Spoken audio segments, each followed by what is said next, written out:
Student, good morning. बेटा आप सभी का एक बार फिर से स्वागत है आपके अपने यूट्यूब चैनल कौशल्या एजुकेशन में। और बेटा आज हम पढ़ रहे हैं 4th क्लास के गणित का 8वां चैप्टर दुपट्टे की लंबाई। अब बेटा कुछ पोर्शन इसका कर लिया है, अब हम कर लेते हैं इसका आगे का पोर्शन। तो बेटा यहाँ पे देखो ये पिक्चर्स बनी हुई है ना, अलग अलग थिंग्स रखी हैं यहाँ पे। तो कह रहा है कि चित्र देखकर बताएं किसका घेरा कैसा। बेटा घेरा क्या होता है?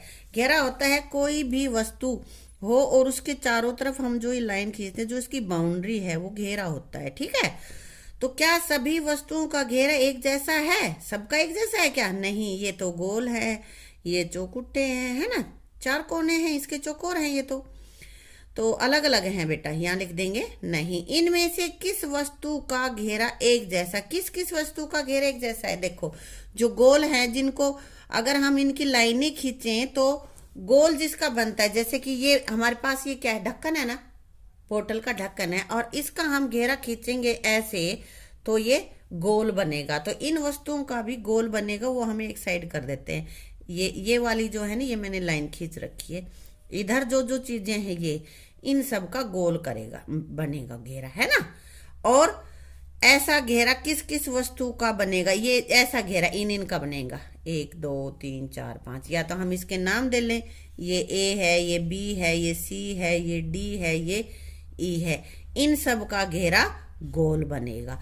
और जो क्या कह रहा है, अब ऐसा घेरा आयताकार, जिसको आयताकार होता है ना ऐसा, तो आयताकार चौकोर किस किस वस्तु का बनेगा? 1 2 3 4। इनके नाम हमने ई तक दे लिए हैं, तो इसका हम दे लेते हैं F G H I। F G H I इनका घेरा हमारा कैसा बनेगा? आयताकार, यानी कि चौकोर। ठीक है, अब ये आगे कह रहे हैं कि कक्षा कक्ष में घूमने वाले पंखे का घेरा, पंखा घूमेगा तो ऐसे गोल गोल घूमेगा ना बेटा, तो उसका घेरा कैसा बनेगा? गोल, यानी कि वृत्ताकार। वृत्ति होता है ना गोल। हाँ, 1 रुपए के सिक्के का घेरा बेटा 1 रुपए, तो सबने देख रखा है। ये देखो यहाँ पे भी रखा हुआ है, ये गोल होता है ना, तो उसका घेरा भी गोल ही बनेगा, इसलिए वृत्ताकार। घड़ी की मिनट वाली सुई के सिरे से 1 घंटे में कैसा घेरा? 1 घंटे में पूरी घूम जाएगी ना, इसलिए ये भी वृत्ताकार ही बनेगा। स्कूटर का पहिया बेटा, पहिया कैसा होता है? पहिए तो सबके गोल होते हैं और उनके घेरे भी वृत्ताकार ही बनेंगे। स्कूटर के भी, साइकिल के भी, कार के भी, कोई भी हो, सबका घेरा ऐसा ही बनेगा, वृत्ताकार, गोल।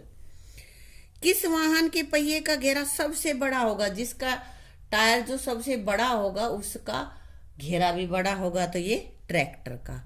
और किस वाहन के पहिए का घेरा सबसे छोटा होगा? छोटा किसका होता है? स्कूटर का होता है, उसका घेरा भी छोटा ही बनेगा। अब कह रहा है समझें और बताएं कि गोल घेरा बनेगा या नहीं बनेगा। एक बच्चा एक कंकड़ को धागे से बांधकर घुमा रहा है। तुमने कभी करके देखा होगा ऐसे। तो जैसे कोई भी मान लिया कंकड़ है हमारे पास और कंकड़ को धागे से बांध दे, मान ली इसी तरह से है, और उसको बांध के जब घुमाएंगे तो यूं यूं करके घूमेगा, तो गोल ही घूमेगा ना बेटा, ऐसे ऐसे गोल आएगा, तो उसका घेरा गोल बनेगा, घेरा बनेगा बेटा। ठीक है, गोल घेरा इनका बनेगा। और एक बच्चा अपने हाथ को कंधे के चारों ओर घुमा रहा है, कंधे के चारों ओर, तो कंधा तो गोल है ना हमारा यहाँ से, तो वहां भी गोल घेरा बनेगा। और एक बच्चा कक्षा में रखे बेंच के चारों ओर घूम रहा है, तो बेंच कैसा है, कैसा आकार है बेंच का? आयताकार होता है ना बेंच, तो इसका घेरा आयताकार ही बनेगा, इसलिए यहाँ पे गोल घेरा नहीं बनेगा। एक बच्चा अपने पैर की एड़ी पर खड़ा होकर पंजे को चारों ओर घुमा रहा है। ये तुम करके देखना, फिर पता चल जाएगा कि तुम्हारा ये गोल बना कि नहीं बना। तो यहाँ पे ये गोल घेरा बनेगा। ये तुम्हें कमेंट बॉक्स में मुझे लिख के बताना है बेटा, तुमने किया और तुम्हारा कैसा घेरा बना, गोल बना या चौकोर, आयताकार बना या वृत्ताकार। गोल बना तो वृत्ताकार और चौकोर बना तो आयताकार। ठीक है, अब सिक्के व चूड़ियों की सहायता से गोल घेरा बनाओ। बना सकते हो, एक सिक्का ले लो और उसको रख के उसके चारों तरफ लाइनें खींच दो। ऐसे ही एक चूड़ी लेके खींच लो, तो चूड़ी का थोड़ा बड़ा हो जाएगा, सिक्के का छोटा हो जाएगा। कर लोगे ना, ये तुम्हें खुद करना है।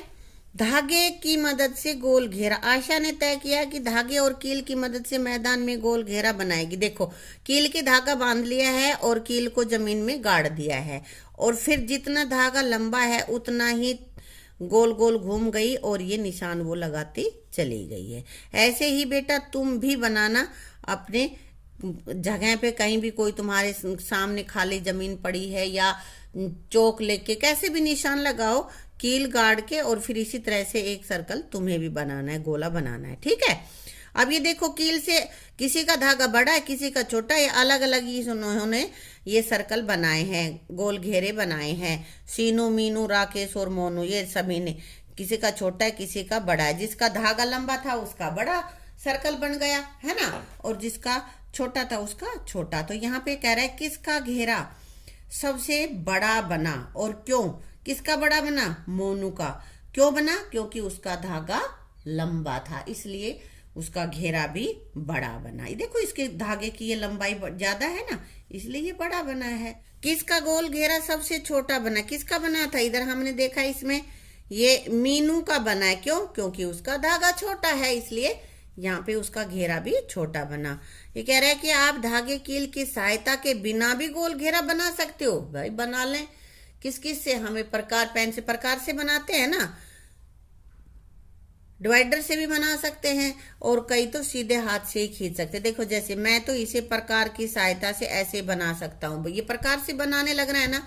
और इधर ये रैबिट किससे बना रहे? कह रहे हो मैं तो मुक्त हाथ मतलब बिना प्रकार की सहायता से ही ऐसे गोल मैं बना सकता हूँ। और ये जो आकृति है इसको हम, ये तो तुम्हें पता है, ये वृत्त कहते हैं, इंग्लिश में इसको सर्कल कहते हैं। ठीक है, अब फिर ये कह रहा है कि एक कागज पर तुम्हें वृत्त बनाना है और फिर उसको कैंची की सहायता से काट लेना है, जैसे यहाँ पे ये काटा हुआ है।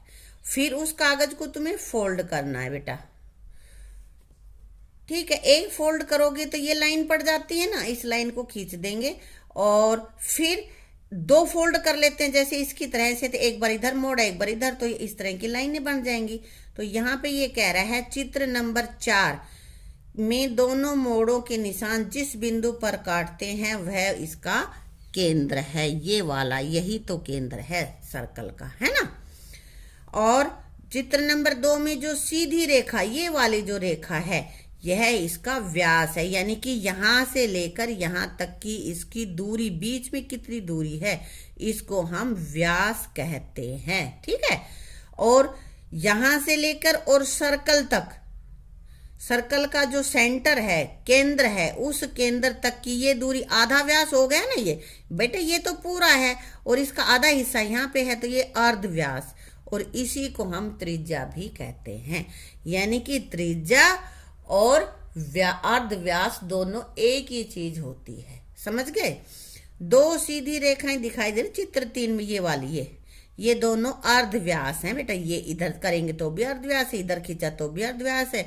अगर मैं इसको यहाँ खींच दूं तो भी ये अर्धव्यास ही बनेगा, और इसको यहाँ इससे मिला दूंगी तो भी, ये कहीं भी खिंचा, किसी भी बिंदु से मिलाएंगे, यहाँ इसके जो सेंटर में जो इसका बना हुआ है घेरा, घेरे के किसी भी बिंदु पर इसके केंद्र से वहां तक की दूरी जो भी होती है वो हमारा अर्धव्यास ही होता है, जिसको हम त्रिज्या कहते हैं।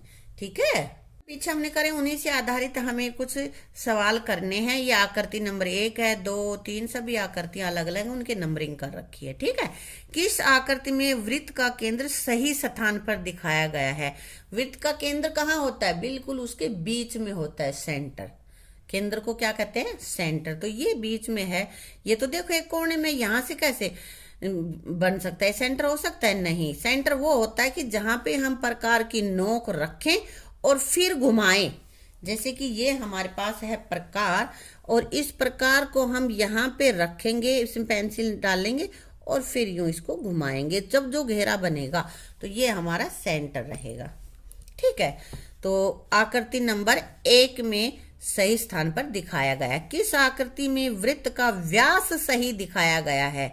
व्यास बीच में ही होता है, जो केंद्र से होकर गुजरता है वो व्यास होता है। तो ये आकृति नंबर 3 में व्यास दिखाया गया है। किस आकृति में वृत्त के अर्धव्यास यानी कि त्रिज्या को सही दिखाया गया है? त्रिज्या कौन सी सही है, त्रिज्या है क्या, नहीं ये है बेटा। सेंटर तो इसका यहाँ होगा और ये ऊपर लाइन खींच रखी तो नहीं, सेंटर से शुरू करेंगे, केंद्र से शुरू करेंगे और घेरे के किसी बिंदु तक छुएंगे तो वहां पे वो त्रिज्या होती है, यानी कि आकृति नंबर 5 पे। वृत्त की त्रिज्या व्यास की कितनी होती है, आधा। पूरा ये व्यास होता है और आधा है वो अर्धव्यास, अर्धव्यास को ही हम त्रिज्या कहते हैं, है ना। वृत्त की सभी त्रिज्याएं आपस में क्या होती हैं, समान होती हैं। कितनी ही त्रिज्या मैंने पीछे खींच के बताई थी, खींच सकते हैं, सभी बराबर ही होंगी। वृत्त के सभी व्यास भी समान होंगे, बिल्कुल समान होंगे। कितने ही व्यास यहाँ से यहाँ तक, यहाँ से यहाँ तक, ऐसे कितने ही खींचते चल जाएंगे, लेकिन ये केंद्र से होकर जाएगा, वही व्यास होगा बेटा, तो वो बराबर ही होंगे।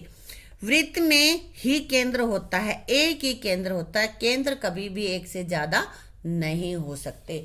अनेक त्रिज्याएं हो सकती हैं, अनेक अर्ध व्यास हो सकते हैं, लेकिन वृत्त में केंद्र एक ही रहेगा।